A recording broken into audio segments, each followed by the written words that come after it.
Et nous y voilà, mesdames, messieurs, pour notre pensée d'aujourd'hui, pour le verset que le Seigneur nous a mis à cœur de vous communiquer. Aujourd'hui, nous sommes dans le livre de Jean, chapitre 15, verset 7. Ça sera le verset d'aujourd'hui, dans Église aujourd'hui. Si vous demeurez en moi et que mes paroles demeurent en vous, demandez ce que vous voudrez et cela vous sera accordé. Si vous demeurez en moi et que mes paroles demeurent en vous, demandez ce que vous voudrez et cela vous sera accordé. Mesdames et messieurs, c'est notre verset d'aujourd'hui. Vous sentez qu'il y a un certain impact dedans. Jean chapitre 15, verset 7. Avec l'homme de Dieu, nous allons essayer de commenter, prophète, que devons-nous comprendre dans la profondeur de Jean 15, verset 7? Wow, Jean 15, verset 7. En tout cas, je crois d'abord le livre de Jean, c'est un grand livre. Certainement. Personnellement, c'est parmi mes meilleurs livres. Wow. Le disciple que Jésus aimait s'est penché sur sa poitrine. Effectivement, parce que l'auteur de Jean, c'est quelqu'un qui a des profondeurs terribles. Oui.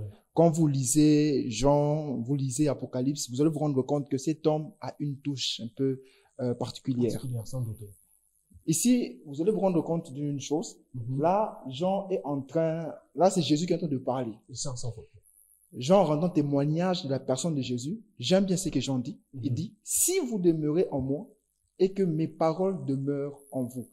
Le verbe demeurer, ça provient du grec. Okay. Du grec meno. Meno. Okay. Oui, qui veut tout simplement dire rester. Okay. Dans ce texte, Jésus a voulu le faire comprendre que avant de demander quelque chose, vous devez rester à un endroit. Comme pour dire, avant que vous puissiez arriver au niveau de demander, vous devez être en contact continuel. De la manière dont ce texte est utilisé en grec, le verbe demeurer là, ce n'est pas une action passive, mais c'est une action qui est continuelle. C'est-à-dire, si vous demeurez continuellement, donc si vous êtes là, si vous restez avec moi continuellement, c'est que vous allez demander après, je vais vous l'accorder. C'est comme aujourd'hui, si je veux avoir le bénéfice de Héritage TV, je dois faire partie des membres de Héritage TV. Je dois demeurer chez Héritage. Je dois être là. Et après avoir été là, tout ce que je veux demander, je l'aurai. Pourquoi? Parce que je suis de là. C'est ce que Jésus a voulu dire aux disciples. Il a dit non, en fait, si tu viens seulement me demander, ce sera difficile pour toi d'avoir ce que tu cherches. Mais si tu demeures avec moi, donc, en d'autres termes, il y a quelque chose qui doit subir. Il y a une transformation que nous devons avoir et cette transformation produira de fruits. Alors là, je suis moi-même bouleversé. Si vous demeurez en moi et que mes paroles demeurent en vous. Alors, est-ce qu'on peut comprendre que c'est un peu comme une condition sine qua non pour l'exaucement d'une prière? Effectivement. Effectivement. C'est une condition. Pourquoi? Parce que déjà, le si nous dit tout. Oui, vous savez, c'est conditionnel. Effectivement. Il y a une chose que je m'aurais un peu épinglé. Oui. Le si, en grec, c'est ayant. Oui. Ayant qui veut tout simplement dire dans le cas. Okay. Donc, en tout cas, Christ a voulu dire, dans ces cas, restez ici. Okay. Donc, il n'y a pas moyen d'avoir ce que vous cherchez si vous ne restez pas ici. Oui. Vous voyez? Donc, ceci-là donne déjà la condition au clair. Ça nous montre ce que nous devons faire. Vous voyez? Alors ça, il faut le dire aux gens, hein, parce que dans le contexte où nous avons des gens par moment qui peuvent nous écrire leurs commentaires. J'ai prié, Dieu ne m'a pas exaucé. J'ai fait des montagnes, rien n'a changé. On m'avait déjà prophétisé que cette année c'était mon année. Voilà, on est déjà au 7e mois. Je n'ai encore rien vu. Est-ce que peut-être c'est un défaut qui manquerait à ce côté ici pour que cette personne reçoive son exaucement? Effectivement, vous savez, la prière, c'est aussi question de grâce, mais la prière, c'est aussi question de condition. Et qui dit condition, nous devons savoir la condition. Comme pour dire, je me résume, la prière, c'est la question d'une connaissance.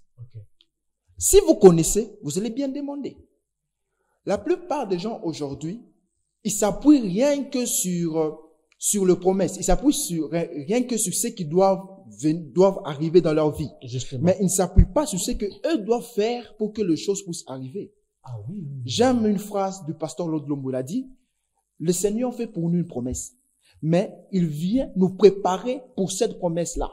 Donc, le problème n'est pas tout simplement d'avoir la chose que vous avez besoin.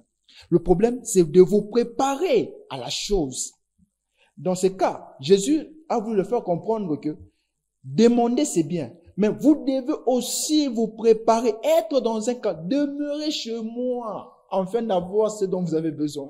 Ah là là là là. En tout cas, c'est très très très profond. Ça me fait penser à un autre passage de l'Ancien Testament, je crois dans le livre de Josué, où le Seigneur lui dit, mais ne laisse pas cette parole se détourner de toi, médite la jour et nuit, afin que tu réussisses dans tes entreprises. Et mieux encore dans le livre de Deutéronome et tout, lorsque c'est la loi de Moïse, Jésus dit, mais si vous gardez mes commandements, mes paroles que je vous donne aujourd'hui, voici les bénédictions qui viendront sur vous, vous serez la tête et non la queue, qu'on appelle the blessing. May Lord bless you and keep you. Donc, toutes ces bénédictions, est-ce qu'on doit garder à l'esprit que il faut être dans le camp de Dieu pour recevoir tout de lui?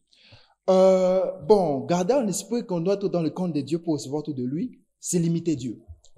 Parce que Dieu donne même à ces gens de foi qui ne sont pas avec lui. Dieu donne même à ces gens qui ne sont pas avec lui. Est-ce que je donne quelqu'un? Je ne sais pas, mais je me rends compte que la Bible dit, même quand nous étions encore pécheurs, Christ Jésus est mort pour nous. En soi, Dieu de fois ne donne pas les choses tout simplement parce qu'il a l'intérêt d'abord envers ces choses-là. Non. De fois, l'intérêt de Dieu semble être caché. Dieu est venu nous chercher même quand on était pécheurs. Donc, quand moi j'avais aucun projet pour lui, lui il est venu quand même nous chercher. Dire tout simplement que Dieu donne des choses aux gens qui sont avec lui, c'est limiter Dieu. Je crois que Dieu donne au-delà. Au-delà. Comme il fait pleuvoir sur les bons. Sur le méchant. Sur le méchant effectivement. Mesdames, messieurs, c'était la pensée d'aujourd'hui. Si vous demeurez en moi et que mes paroles demeurent en vous, demandez ce que vous voulez et cela vous sera accordé. Il faut seulement demeurer, rester continuellement. Et quoi que vous demandiez, cela vous sera accordé inconditionnellement. Amen. Alors, c'était un verset très profond pour aujourd'hui, mesdames, messieurs.